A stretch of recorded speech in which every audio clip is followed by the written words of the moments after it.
మత్తయి సువార్త 15:8 చదవండి. మత్తయి సువార్త 15:8.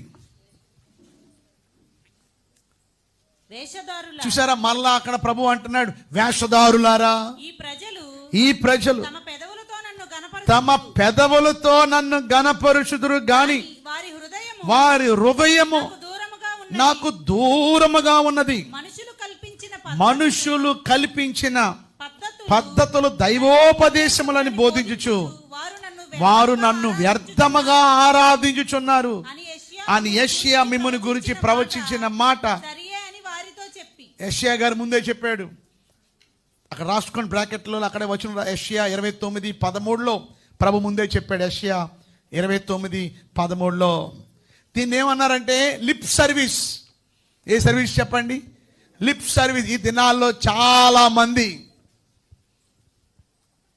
సారీ టు సే, మన సంఘాల్లో కూడా లిప్ సర్వీస్ ఎక్కువైపోతుంది.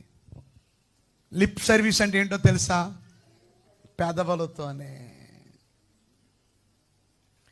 అలా ఆరాధించకండి దయచేసి. ఆరాధించేటప్పుడు సత్యముతో ఆరాధించాలంటే బూటకంతో కాదు, అబద్ధముతో కాదు, వేషధారణతో కాదు, నిజముతో.